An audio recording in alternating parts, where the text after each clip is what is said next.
At this time, I have the great honor of introducing our guest speaker for the day.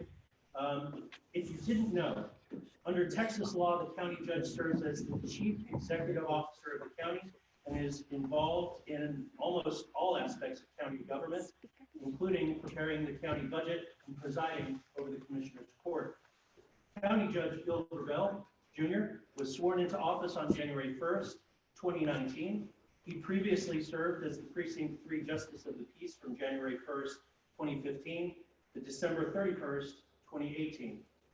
For the last 30 years of his professional life, Judge Gravell has been involved in ministry. I ask him to the podium. Ladies and gentlemen, County Judge Bill Gravell. Good morning. Morning. Let me try and give good morning. How are you all today? Good morning. Let me try this microphone so I can move around. Is it on? Test 1, 2. And I can move around. I just have to stay within the blue lines, right? I love being managed. That's my world.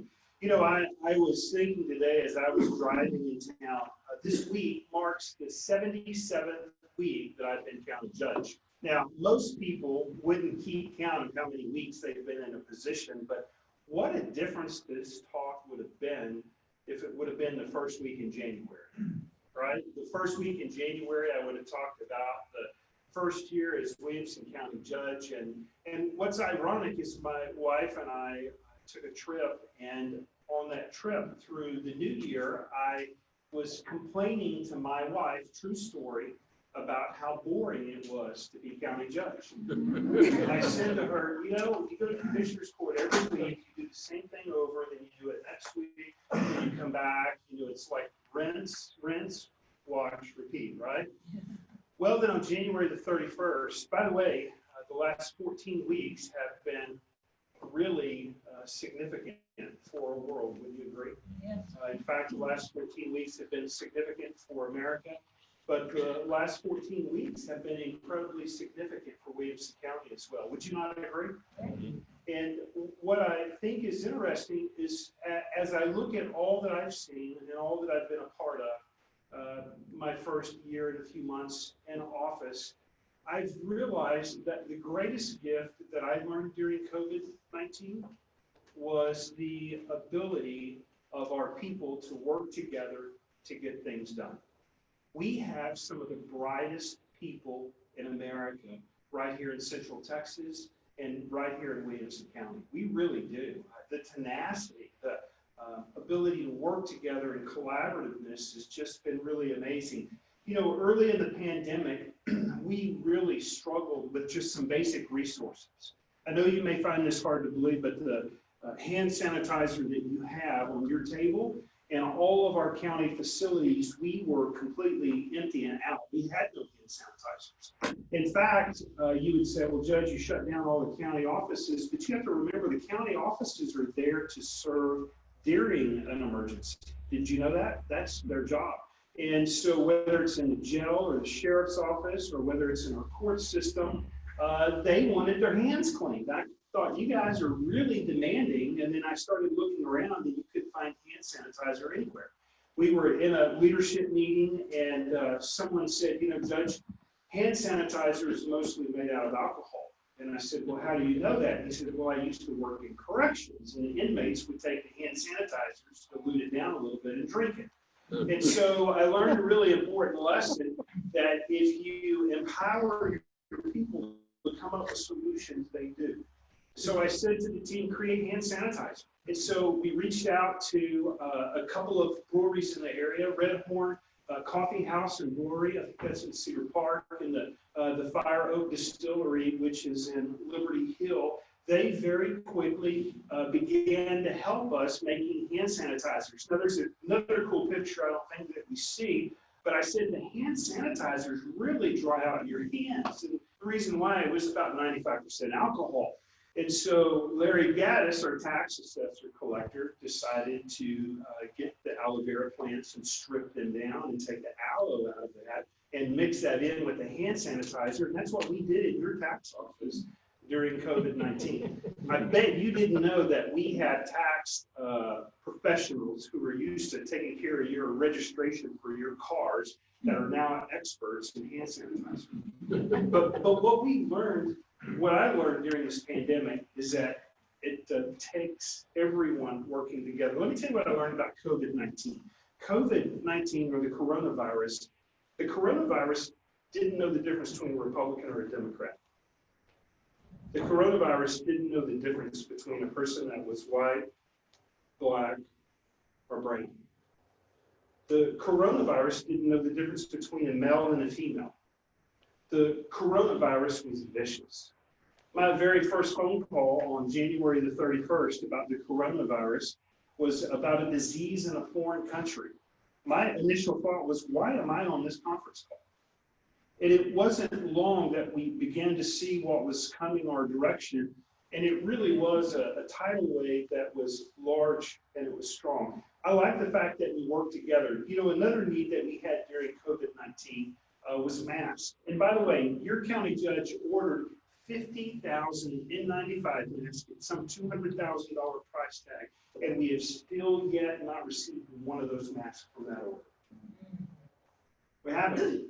And we couldn't get the things that we needed to protect our people and keep our people safe. And so I just thought, let's Apollo 13 this thing. Now, did you ever see the movie Apollo 13? Yeah. Remember how they dump all the stuff on the table and he says, this is all you have to solve the problem. So we did that. We created a logistics team that did an amazing job. We put Larry Gaddis on the logistics team. And we said, you got to create this stuff, guys. Don't tell me what you can't do. Tell me what you're going to do. And I remember as I was talking with folks every day in our daily meetings and our daily briefings, and by the way, those early on meetings for the county and our emergency command center, there were about 90 to 100 people there. It took us a few weeks to figure out that 90 to 100 people together in the same room wasn't safe, right? And so we had to begin to do social distancing, but yet still manage a disaster and emergency. And I thought, who could I find that's an amazing leader of people that could handle the mass brigade? So I did something very unnormal. I went to Judge Donna King, who's a state district judge, who usually puts people in prison. But I'd seen Donna lead people before, and I thought she was an amazing leader. And I said, Judge King, could you stop being a judge for a while? And could you be in charge of the mass brigade, and could you make masks? She said, sure, Judge, I'll try that. How many masks do you need? I said, 50,000. She was really silent for really a long time and said, how do I do that? I said, I don't know how you do that, Judge. That's your problem. Lead people, find resources, and let's make masks, because we've learned, one of the things we've learned from COVID-19 is that masks can help. And I want you not to miss this. Masks don't help you. They help the most vulnerable around you. And so Judge King led that effort, and it was really pretty amazing to see what she did. I got to tell you about our school districts as well, too. Fred's not here today. Fred's listening online. I got to tell you, Dr. Brent, there's some people that I learned a lot about during COVID-19. David Morgan is the smartest man I've ever met, period. Fred Brent has the largest servant's heart and is willing to do anything to help the family. During COVID-19, right before the decision was made to shut down the schools, I actually met with the superintendents. We met at Mesquite Creek Outfitters, and we had a beer, or they may have had a beer, and I may have had a glass of wine. I'm not saying if I did or didn't, but I did.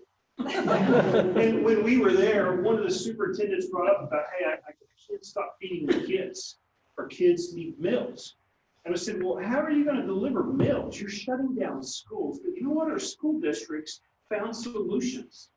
And our school districts prepared meals. Some delivered meals on buses on rural routes. Some set up little areas where folks could come and pick up meals. The last figure that I saw in Williamson County, we served over 600,000 meals for children and for family across Williamson County.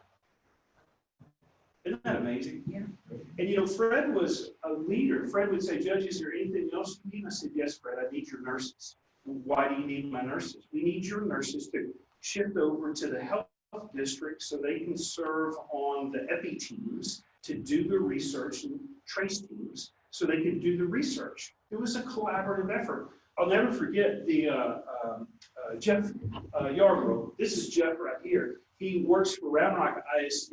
We found out that a lot of their paper cleaning supplies was from the same vendor and the same company that the county had. And you know what? We ran out of supplies. And you couldn't get any more. You couldn't order anymore. And so I just said to Round Rock ISD, can we have all of your cleaning supplies? And you know what they said? Yes. And they were on the next truck over. That's what happens when family works together to solve problems. Isn't that amazing? I really appreciate the school districts and what they did. We made it a top priority early on. We set the goal early on is that our nursing homes would be our top community to protect. And then Sun City would be our second top community to protect. Then our third top community would be our jail, because you may or may not know this, but the largest gathering of people in a smaller area in Williamson County, other than hotels, would be our local jail. And then our fourth group that we were trying to protect, remember, based upon the information we had, was our children. And so we worked really hard to do all of those things, but in protecting our senior adults in nursing homes, we were able to do testing of all senior adults in nursing homes. In fact, someone asked me the other day, Judge, do you think there were any failures? And my answer to the question is yes. There are some places that we really failed.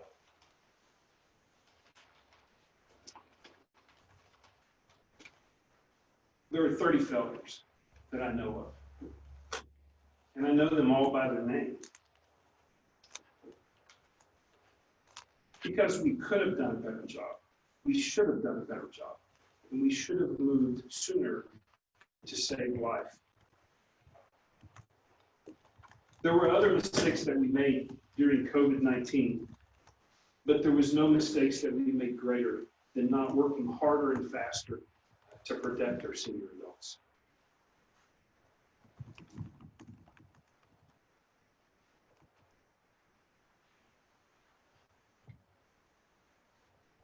I guess I shouldn't be emotional about that. But I think my job is to protect the citizens of this community and to do the very best job that I can. I have to tell you, somewhere during the middle of the pandemic, I got I think it was a message on Facebook, or maybe Twitter, but someone said to me, Judge, if you kill my business, I will kill you. And that day we had 2 or 3 deaths, and I thought, you know, that's really the quandary that we're in. We're balancing the right of entrepreneurialness and freedom versus the right of locking things down to protect the most valuable and the most fragile. And I have to tell you, those are not easy decisions. By the way, those aren't the boring, mundane decisions that I did the first year as county judge. Some of the initiatives that we've taken have been really important. I have to tell you, the minute that I signed the order for the Stay Home, Stay Safe order, the first thing I did following that order is I called Scott Stribley. And I said, Scott, I need you to chair a committee on how we stand our businesses back up in Williamson County and how we get our businesses running again. And in that process, because I knew it would be devastating, I knew that we would lose businesses and people would lose their job. But if we did it right, swiftly and appropriately, we would save lives. And by the way, we were different than Travis County. In that executive order, I didn't shut down commercial construction. I didn't shut down commercial road projects. I didn't shut down auto repairs. I didn't shut down auto dealership, because I knew that there were some essential services that we still needed to function, right? It wasn't long after that that I began to get some information from the federal level about the possibility of direct funding to the county instead of us seeking funding with reimbursement through FEMA. The way it used to work in the past is once you have a disaster in your area, then you can apply for funding with FEMA. And they will reimburse you within 2 to 3 years at 75% or 75 cents on the dollar. Then when I found out we had the opportunity of doing direct funding, I filled out the paperwork. Now, I did it quietly because I didn't want anybody to know.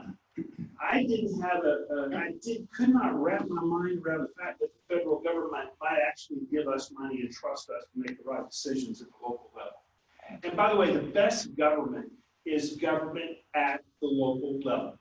And I am so appreciative to John Carter, and I am so appreciative to John Cornyn, who worked exponentially hard to make sure that large cities and large municipalities would have that freedom to have money at the local level. I kept texting Scott Hazelmeyer, treasurer, going, hey, Scott, did we get a deposit today?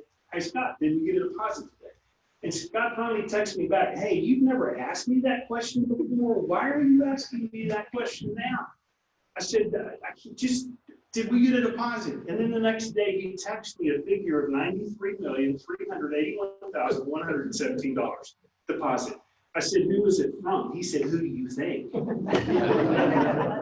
The reason that mattered is because I knew the minute we could bring money back into Williamson County, the minute we could pour money back into our local businesses, I knew that we would have the ability to stand on our feet again and get off of our knees.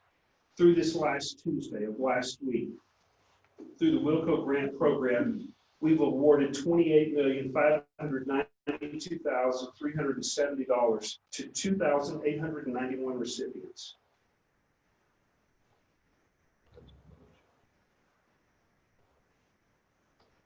Some of the good that has come in the last many days, and again, Fred was a part of one of those, but to see the graduation of our high school seniors.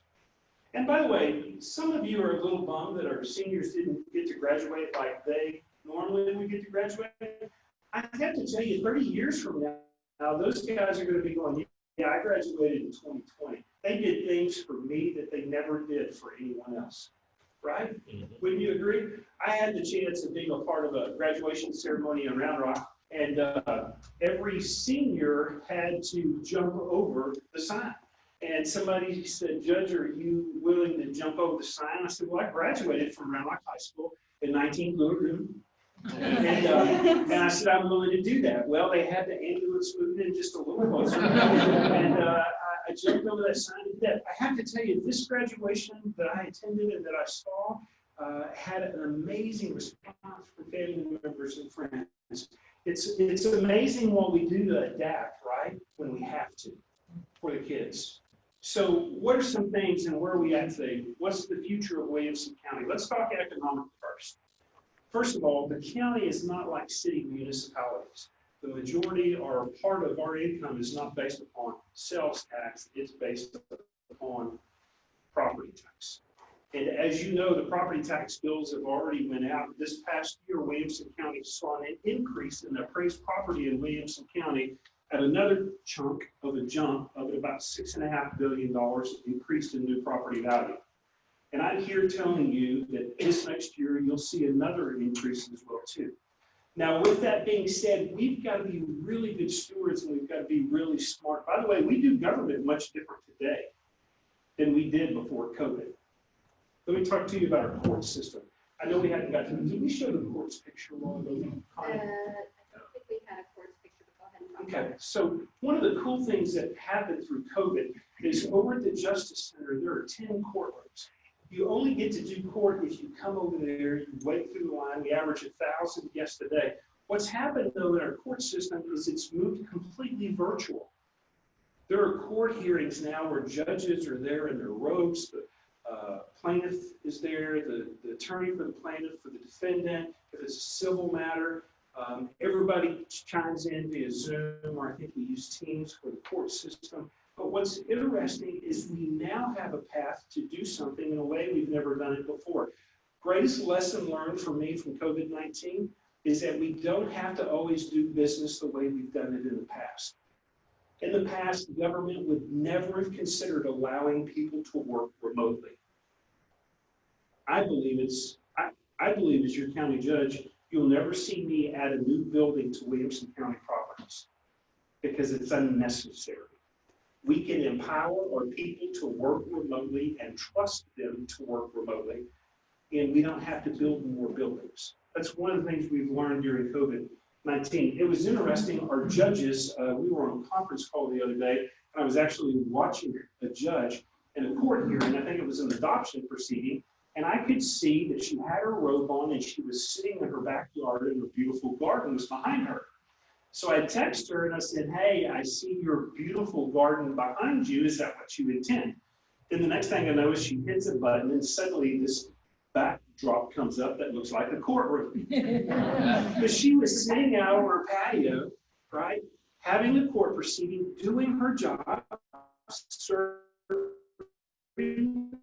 the community, and adaptability of Williamson County folks and our way to adapt and change and morph is really important. So some projects that are coming up. The economy is still thriving, believe it or not, but Wolf Lake's property. And by the way, during the middle of a pandemic, we landed an economic development project. I don't know if you noticed that or not. The new Dell Children's Hospital that's going to be in Williamson County. It's small. It's only $380 million. But we're going to have a world-class children's hospital in our county. And if you have a child that's sick, you don't have to drive all the way down to Austin. You know why that stood out to me is during COVID, it bothered me that if we had a child that was critically ill of COVID-19, they couldn't be cared for locally. So that was exciting to me. We still have a pretty amazing project that has to open here later this fall. It's called Calabari's. My granddaughter says, Papa, are we still going to Calabari's when it opens? And I said, yes. She said, well, I'll get a mask that matches my swimsuit. I said, okay, I'll get a mask that matches my trunk. We still have economic issues or economic incentives and projects that are in front of us that are moving really at a high rate of speed. And I do want to say this about Tesla. If Tesla, wherever Tesla chooses to settle, whether it's Williamson County or Travis County, I want you to hear me say this. I'm not concerned where it lands on the county line because it's going to land in Central Texas. And that's going to mean jobs for everyone locally. Now, I would prefer that it lands in Travis County and they have all the financial responsibility associated with it, and we just get the good people that are going to work there as residents. But that would be smart on my part, right?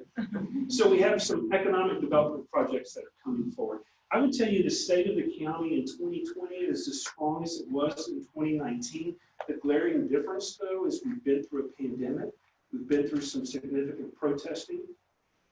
We've been brought to our knees. But we're now standing on our feet. And that our best days are still ahead of us. And the opportunities are in front of us are really promising. Now, I purposefully wanted to stop early so I can allow you guys to ask some questions. And so I'm going to stop at this point. And if you have a question, is that here in the room and you have a question, I'd love to hear what your question is. Maybe I would love to hear what your question is. General. Have you had people start to make notations so that when this is settled back down and get back to quote normal, that you can say, okay, we want you to make it,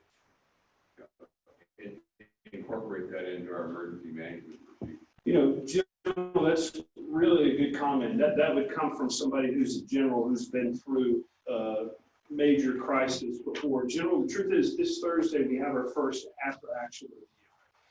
And I would say to everyone in this room, you may be surprised to know this, but as county judge, you are the head of emergency management. And we have an emergency management staff and office, and they're amazing. And if you go into our emergency management director's office, he's got a good manual up there for hurricanes. He's got a great manual for tornadoes. We've got it for flooding, and we've got them for fire, right? But do you know what manual was not up there, General? Pandemic. We will have a manual up there for pandemic. And let me say this, it wasn't a lack of preparation on our part. It wasn't.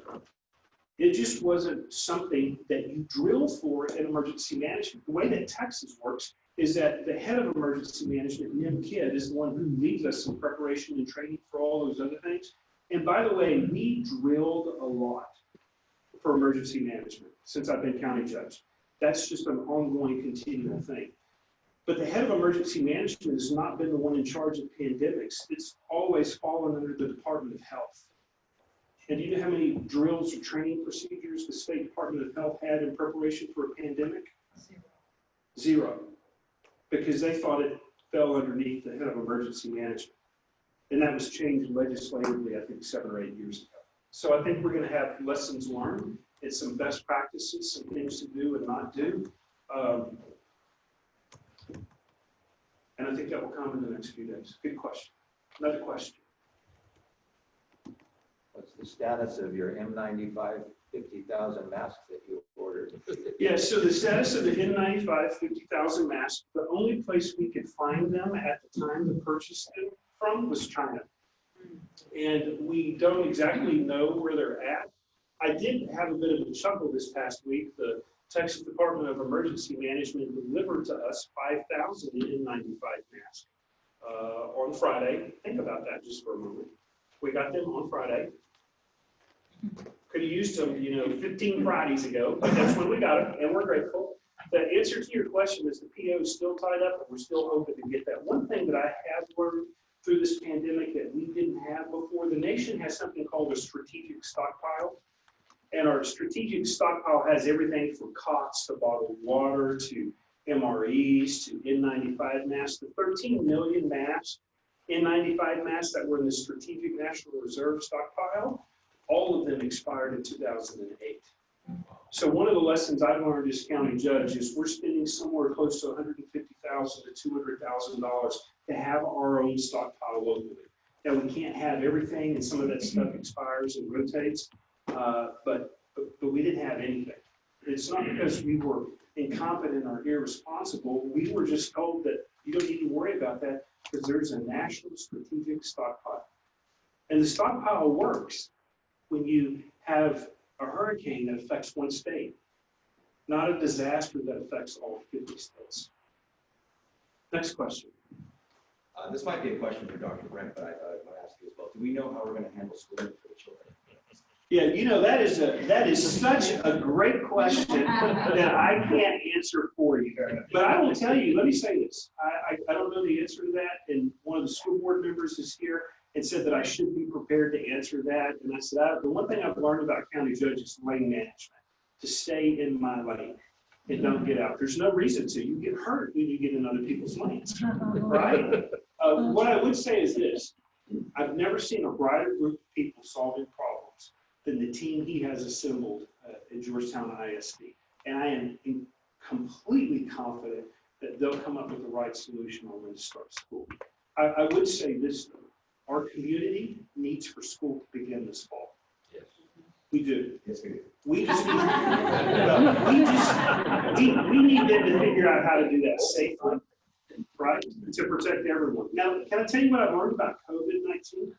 I was so afraid of COVID-19 and how it would affect our kids. What I've learned from January 31st till now is COVID-19 is not devastating at all for children. Absolutely not. In fact, I only know of one child that was positive for COVID that spent one night in the hospital. He was 3 weeks old. He was released the next day. So it's not devastating for our children. The problem is this, though.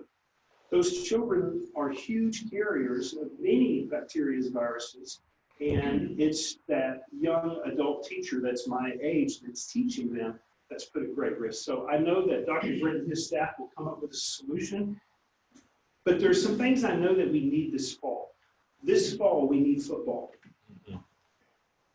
I don't care what it looks like, but we need it. And I would tell you this, you guys may disagree. I think we need an express game with free beer for everyone. Appropriately social distancing. But there's some things we need to get back to when it's safe and responsible, right? And school's one of those things that we need to get back to. Did I do a good job on not answering this question? Yes, sir. So, Judge, we have a question from the Zoom chat. So, the people online, somebody asked, the Commissioners Court recently went to bi-weekly meetings.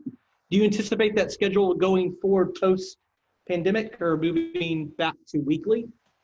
Is that, I'm not familiar with that, but passing on that question. Sure. Commissioners Court did not go to bi-weekly meetings. We continue to have court on a weekly basis. The change we did make, though, is that we call them heavy court, light court, or heavy court, light court, or heavy courts are on the first and third Tuesday, and our lighter courts are on the second and fourth Tuesday. And, you know, it's not unusual. Today's a heavy court day, and I guess we probably have 100 agenda items today. That would be a normal Tuesday in my work. So, good question. Another question. Yes, sir. I think it's not a question, but a comment. You know, and sitting in my living room and watching what's going on all over the country, I'm really inspired to live in Williamson County because I see people who are finding problems and then working out a solution to those problems, which is good for everybody, rather than just saying, bang, this is the way it's going to be, and shutting down everything. You know, find it there. There's no graduation. I was really delighted to see that all the schools in Williamson County made some effort, some methodology to have a graduation ceremony for these kids, you know, rather than just say, hey, we're going to mail you your diploma. So I applaud the leadership, you know, you provided and all these other, Dr. Brent, Mr. Gaddis, people who worked on solving problems, and that's what we expect out of the leadership that we have, whether they're appointed or elected. You know, one of the phone calls I got from Fred is, Fred goes, Judge, we got an idea. I'm not saying it's a good idea, but it's an idea. I said, what is it? He said, well, we'd like to do a graduation parade driving around the courthouse, but we don't know if that's illegal. And I said, sure it's legal. You got kids and families in cars, you're socially distancing. I said, in fact, I think you ought to stand on the courthouse steps and announce their names as they come by.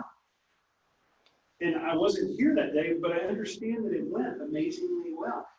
My suspicion is that was an idea that came from one of the staff members. Maybe even a high school principal, I don't know.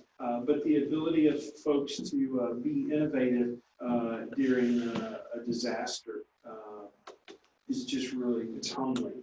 And can I say this, the ability of people to work together. You know, let me go political just for a moment. During COVID-19, I never heard the word Republican or Democrat. We all just pitched in and got together, and we worked. And I'm going to talk to you about a state representative named John Busey, represents the western part of the county. He came to a briefing that we had at the ESOC, and really state representatives have no power or authority during a disaster. They only have power and authority about 6 months every other year, 5 months when they're at the legislature. And John asked what he could do. He asked how he could help. And I never heard from him again. But every day I would see on social media that he was in the back of somebody's car or truck, just waiting a box of food. That's all he did. Didn't brag about it. He didn't post about it. He just did it. And that's what you do in a disaster. Can I mention one other thing? The Celebration Church. And we have tons of churches that did amazing things. First Baptist Georgetown, you know they provided child care for Williamson County employees during the pandemic. Did you know that? As well as the Boys and Girls Club. The Celebration Church, they prepared boxed lunches. They'd bring in pallets or truckloads of food, and then they would sort those, and those would go back out.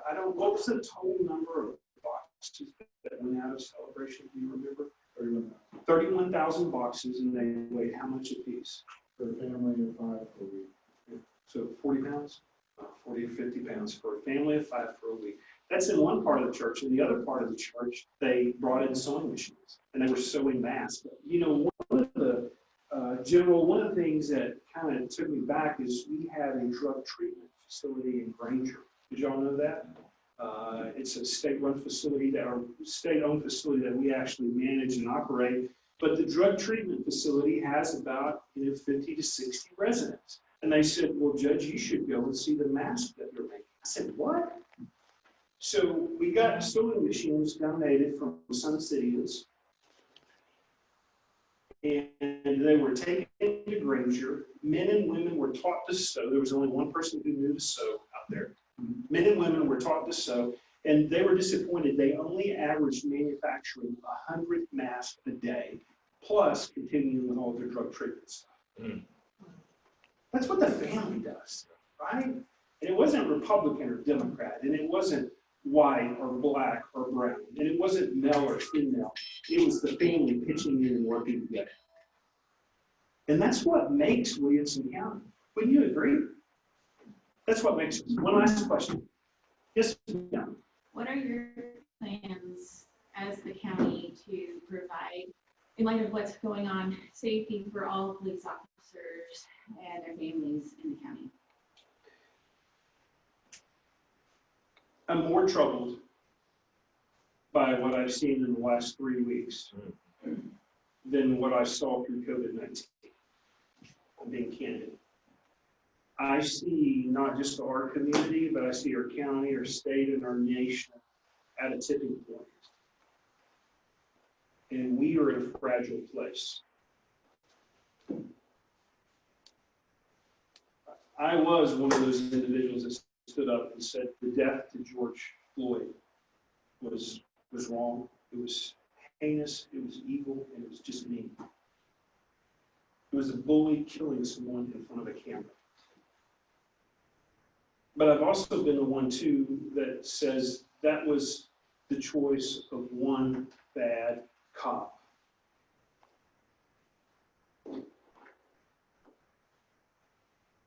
Before I did this job, I served as justice of the peace. And I've had interaction with law enforcement in Williamson County, from city agencies to county to state to federal agencies. And my experience has been is that the overwhelming majority of those that I interact with are just men and women just like me. They're just trying to do their job. They're trying to do what they feel called to do.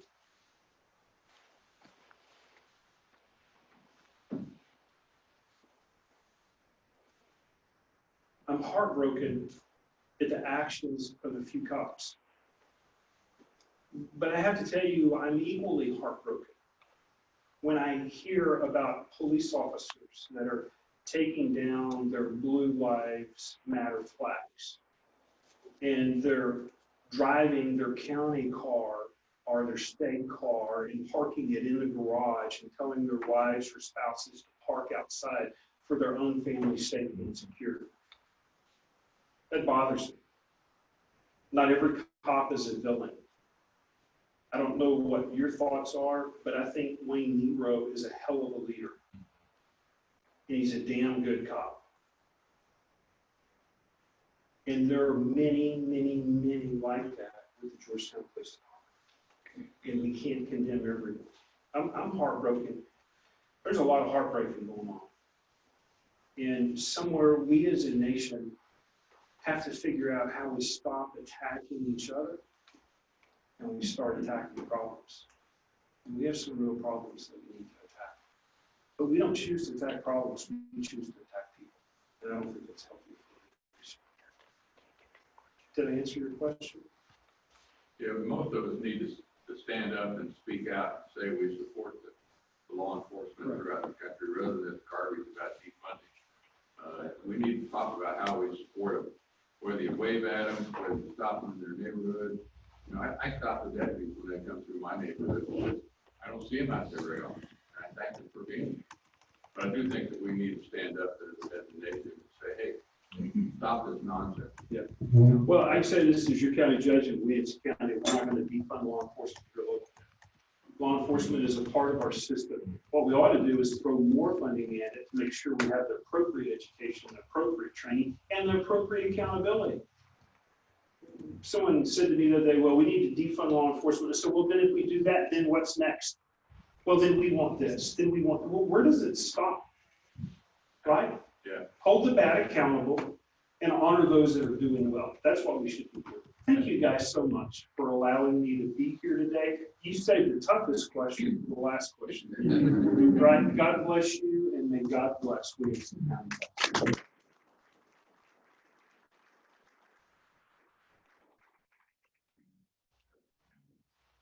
Thank you again, Judge, for coming here today. At this time, we'd like to do some chamber announcements.